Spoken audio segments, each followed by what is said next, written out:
welcome is what I'm going to say. Um, what's up? And welcome to my Skylanders Ring of Heroes beginner's guide, updated. So I've never done one, but the ones that are already up were from the influx of new players right at the start of the game back in like February, March. And they're just outdated now because a lot has changed in the game. So I'm gonna do a series. Don't expect it to be like very regular uploads. I'm gonna try my best, but I can't promise anything. So we're gonna go through what you should do in terms of starting the game and getting the best start that I can tell you from my 6 months or so, 7 months of playing the game. That I can tell you how this is how you should like get to this milestone quickly. This is what you should focus on.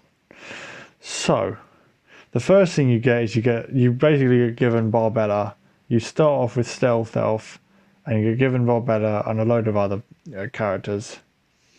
And you're told about quests. Quests are your best friend.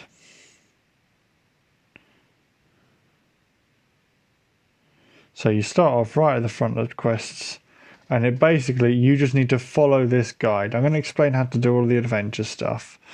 So I'm going to explain every bit meticulously. This bit's going to focus most on part one, the part one of the quests. This is going to be a guide of how to get through it very painlessly. So just follow along with them. And obviously, so you start off by just completing adventures. So the way adventures work is this: each of the adventures has a different element: life, water, fire, air, earth, tech, magic, undead, dark, and then light. So there's those are the 10 elements, and each element has its own. So you get given right at the start.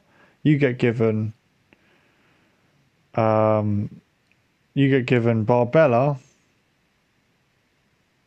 Where is she? She should be here. There she is. And you get given Stealth Elf.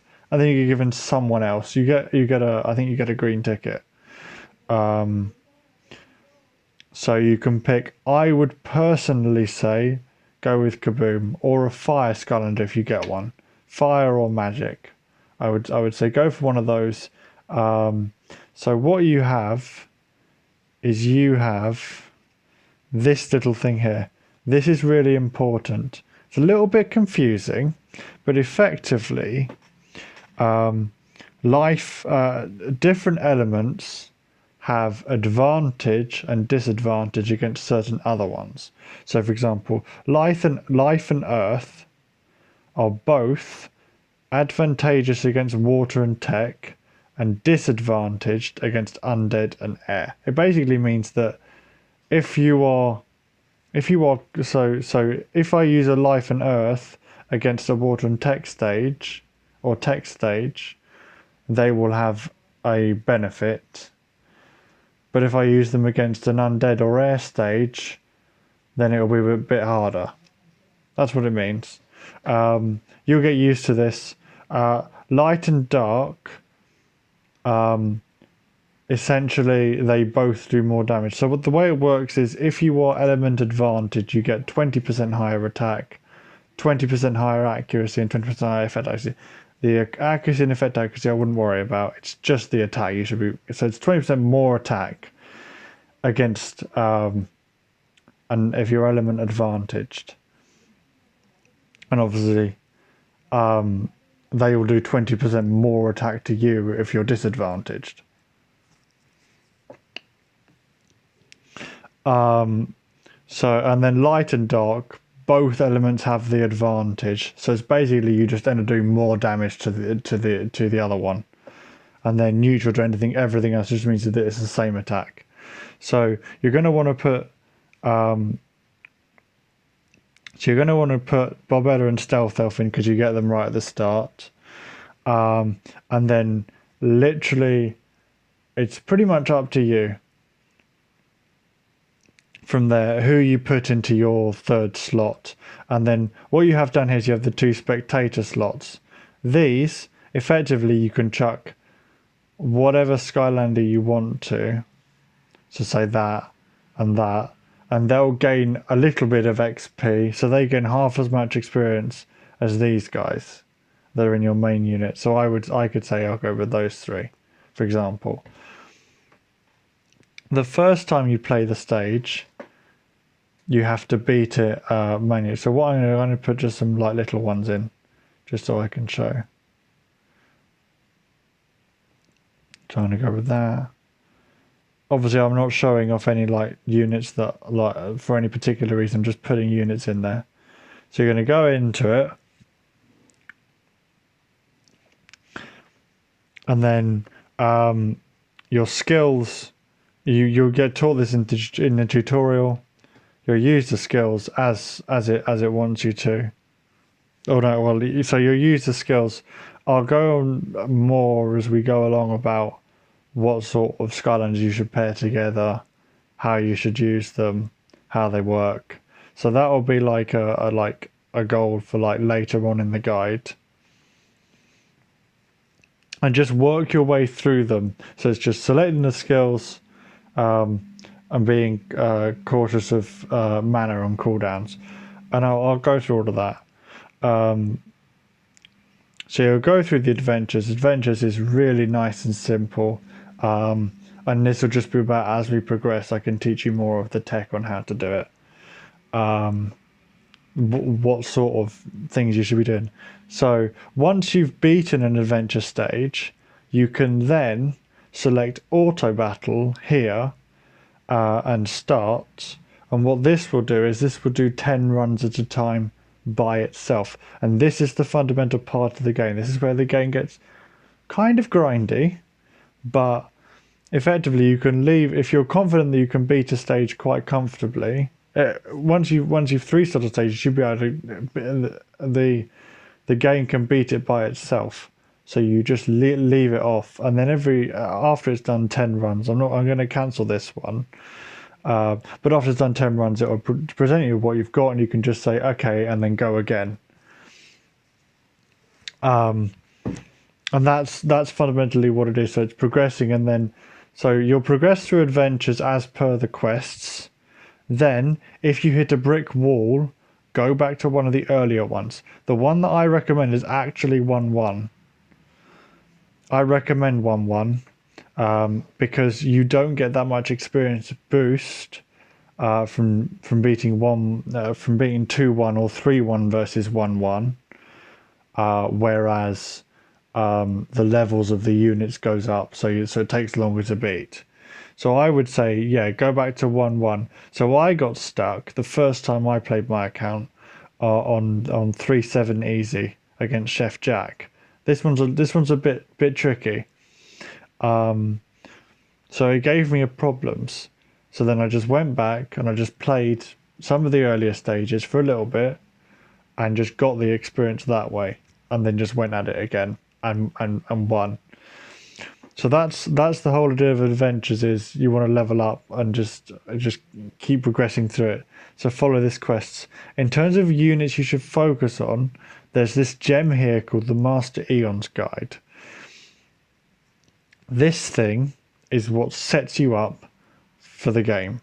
This is amazing. So these 9 units here, you get given Stealth Elf, and all of these are Nat 2 and Nat 3s. I should clarify, the Nat star rating is when you unlock the unit, the number of stars that they have. So for example, Kaboom here has 2 stars when I unlock him, so he's a Nat 2. The highest he goes is Nat 5s. But you can see what the nats are of every scanner in the game here.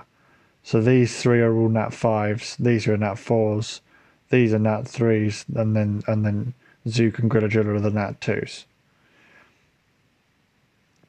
So these are all the higher the nat rating, the rarer they are, and so the harder they are to get. So these are all nat 3s. You just need, so I would say focus on leveling these guys. Particularly when you get into a guild, I would request Crypt King. He's amazing. He's amazing, and he's like more challenging to get than some of the other units in this quest. So I would say request Crypt King, and you get him from when you get him, you can request him from your guild, and I would do that. So that's that. So I've got a lot on my mind to just go through. So I'm gonna run through the adventures, run through the part 1 quest to explain what you need to do regarding each one. So first you have a load of adventures to clear. Red potions. So you get one here and then you're asked to spend it. I would avoid spending them. You don't necessarily need them. When I would use red potions is when you're going to go and do an important battle. I'll touch on what those are specifically a bit later. So when you're about to do an important battle, you might want to level up a Skylander a bit more. So that's when you want to use your red potions. You don't want to just be throwing them at the Skylanders when you get them, because you're just wasting your gold. And that's really, gold is really important in this game to have a good chunk. So yeah, you'll also do it for the quest. Otherwise, I generally wouldn't. So then you keep going through the things. And then you're asked about runes. Regarding rune equipping, this is an important part. I'll touch on how to do rune builds on specific units later, but I'll give this advice. So if you go into here, each unit has one of 4 labels. So there's attack, there's support, there's defense, and there's expert. So each of them fall into one of those 4 categories. Every unit is put into one of them. If they are an attack, you want to put them on the strike runes if you've got them, which I don't appear to. So you want to put on more on strike runes and more on runes that have attack-based stats, where possible. So if you want to focus on attack-like stats for the attack units and the expert units, for the defense units, I would put defensive runes on them. And then for the support units, I would put hit points on them. So if you get a good HP rune, slots. So there are 6 slots, and obviously there are 7 stages of an adventure. Each of the first 6 will give you slot 1, 2, 3, 4, 5, and 6 respectively.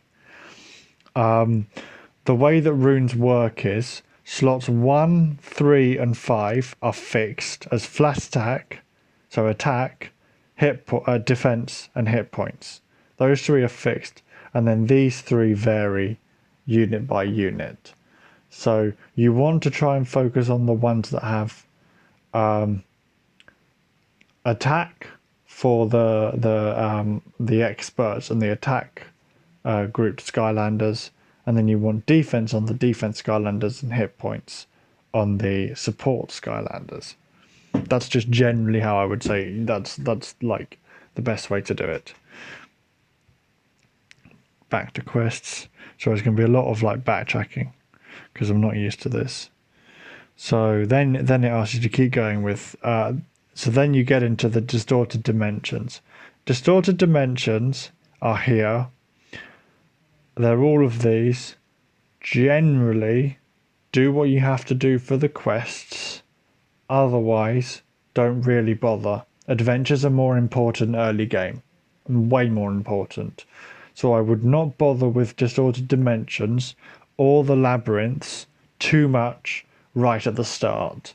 Wait until you've got a few of your units really high level before you can then dabble in that. Is what I would go for. Is how I would do it. They are just like adventure stages. They've just always got a boss at the end rather than just three waves of enemies. There's two waves of enemies and then a boss. You shouldn't struggle with them.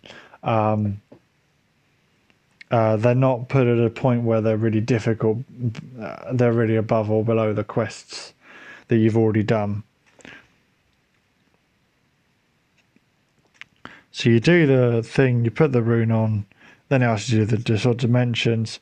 Powering up, that'll be, you can then use the potions you've got from the elixirs you get from. That is here. So you can just click here and then just go power up.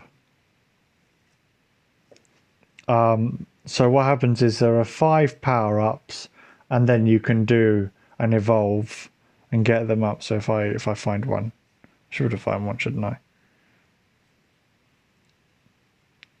Oh wait, I said avoid nat ones like the plague. I've probably got like a million of them. You'll get loads of these. So nat 1 stars, avoid like the plague. They're terrible. I'm just going to level it so I can show off evolving. So once you've done this 5 times,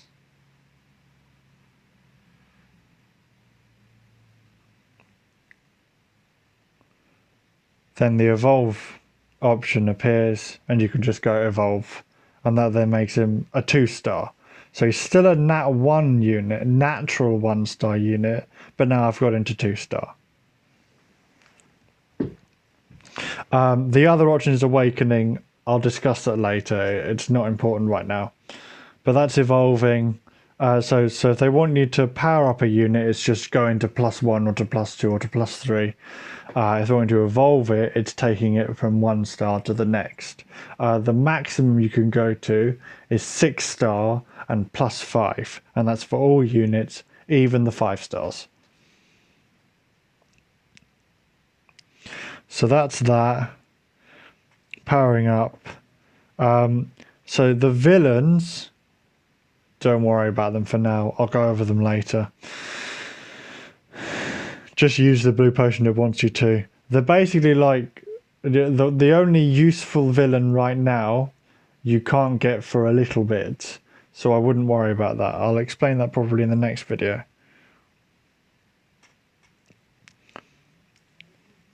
So this is still powering up. So powering up runes works exactly the same way as powering up Skylanders. Well, actually no, it's this is an RNG thing. You basically it'll explain it in the thing, but essentially, if you click the power up option, you can just click power up there, and it has a specific chance. We don't know what it is, but to get to +1 is virtually guaranteed. So just find one of the runes that you've been given and just try and power it up. I wouldn't go higher than +9 on most runes, because otherwise it just takes too long and it's not worth it.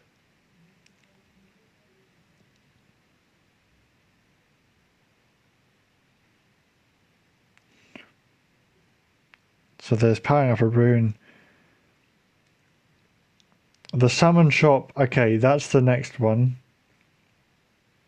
I'll find the next thing after this. Is there anything else here? No. So summon shop. So as you complete these quests, you'll get rewarded with loads of gems. And you'll get rewarded with a few normal tickets. So normal tickets are the greys, and then the ATEX tickets are green. You don't get awarded those unless it's very rare. I think you get given one in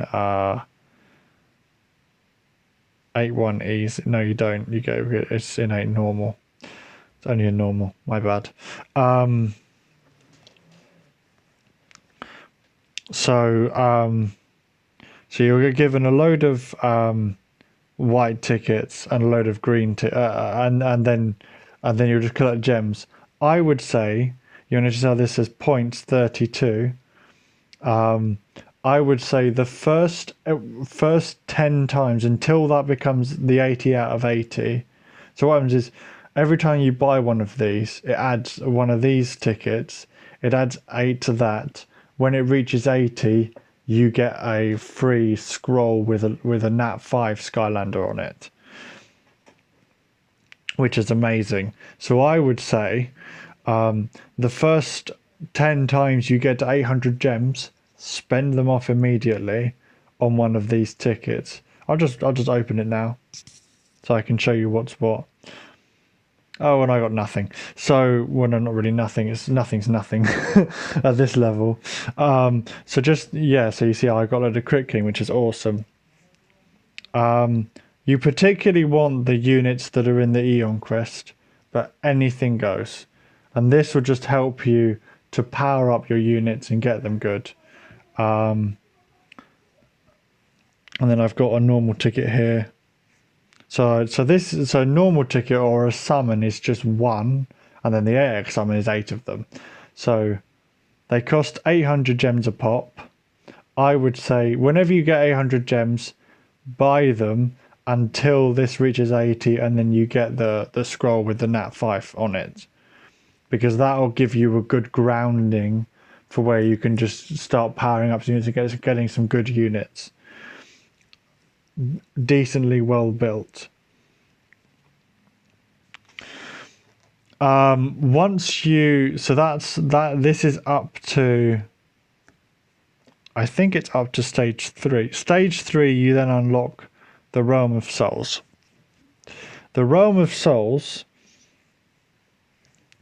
is a very interesting little thing. I don't like that. I don't like those units that popped out. Because what I'm trying to do is I'm trying to avoid using, so I got lucky and I used a white ticket earlier and got Starcast.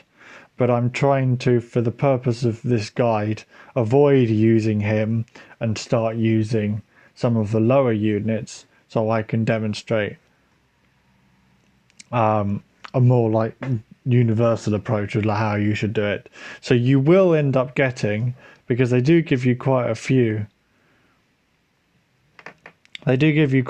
white tickets as you go along and quite a few scrolls. You will get some, but it might not be him. So I'm not going to like chance it like that. So this is just keep going through it. Then it asks you the Realm of Souls. The Realm of Souls, I should just go for it. So if I'll put Stealth Elf on there and Barbella, because those are the ones you're going to be using. And we'll go with, I don't know, Flashwing.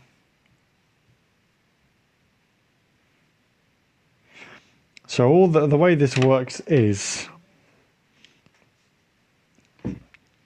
these 3 units have slightly unbalanced hit points.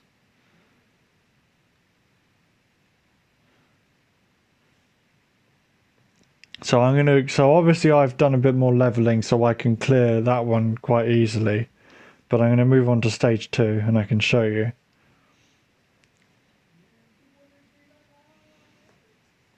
Stage 1 is fairly straightforward. If you've got there, it should be fairly straightforward. When you get to stage 2, it will ramp up a little bit. Stage 3 is much tougher. So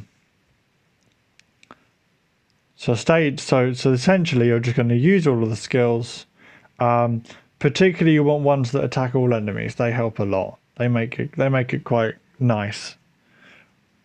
So Barbella is really good for this sort of thing because she attacks all enemies with both of her skills. And what you can do is you get unlimited entries into this dungeon.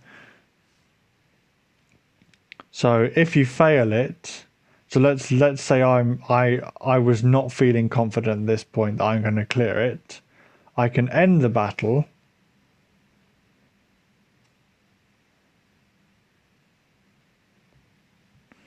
Yeah, so I end the battle.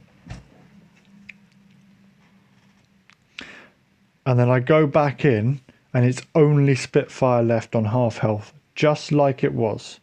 Then I can auto place and come at it with a different team.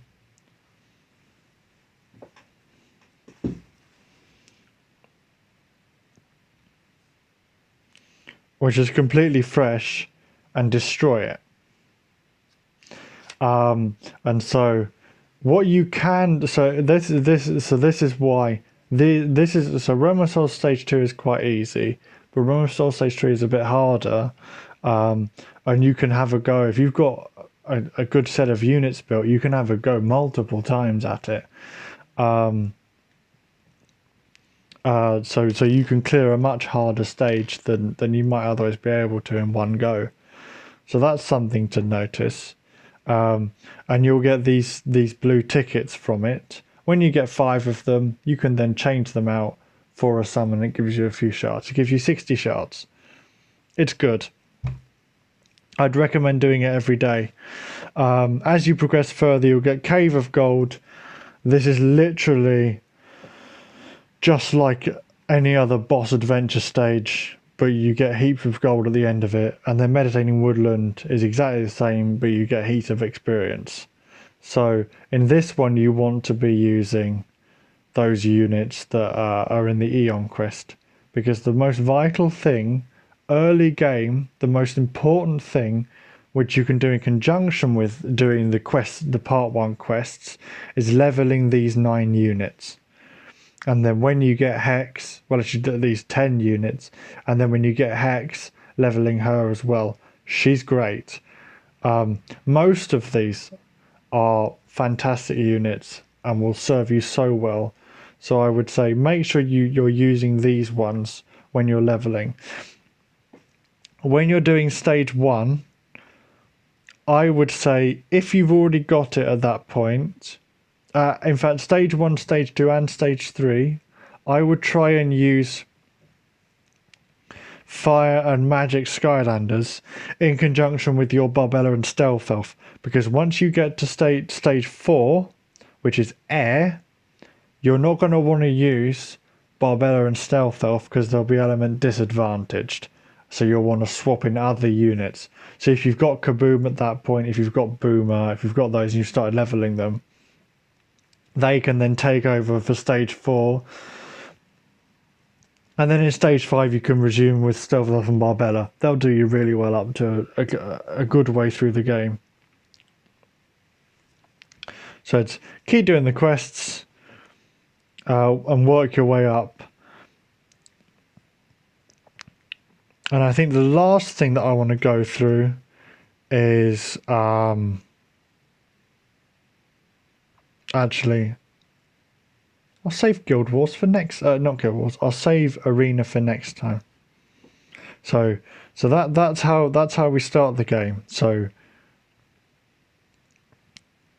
it's literally the same thing over and over and over again.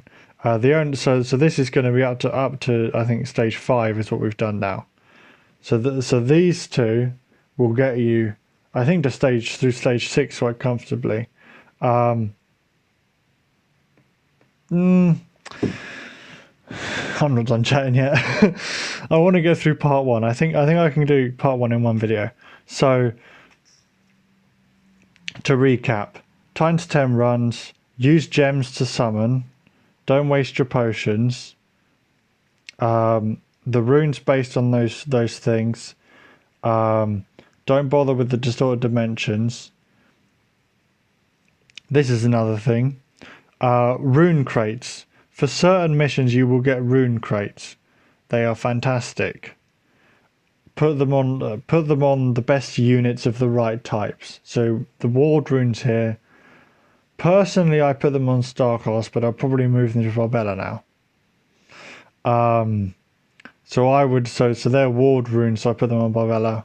I'm a huge fan of Whirlwind, so I would put the energy set, which is what I did, on her, because she's support. And just generally, that's something. Once you've beaten 5-1, you unlock Arena. Arena works in a very specific way.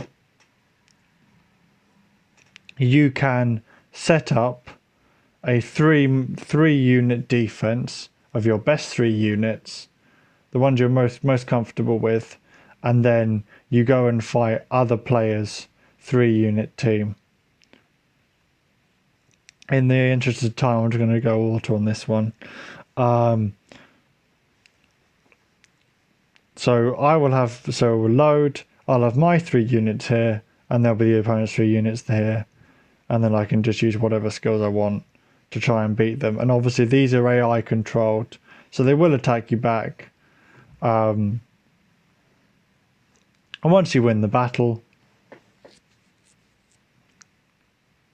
you gain points and you go up in the rankings. And then you get some arena medals, which you can then sell in the exchange in the arena shop to get some nice stuff. That's how it works. Basically, that's arena. So they want you to fight a battle in the arena. It might be a bit like complicated at first, but just you'll understand it. As the whole thing of this game is, it can be quite confusing when you first get into it. So I'm going to do my best to like start on a really basic level and then work my way up. Next, what's the last thing? Oh, the last thing's Mirage Tower. Mirage Tower is literally a series of stages, each of them offering you a certain reward. There's nothing, it's just like adventures. It's just like adventures. And you just work your way up the tower. Some of the bosses are quite tough, so just be aware of that.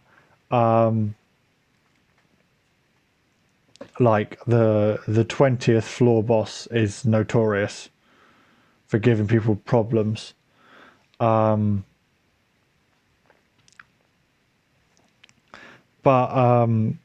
If you work work your way up the Mirage Tower. When it says to do it, do it. And that's pretty much it, I think. And then that will get you into so obviously that will get you up through part 1.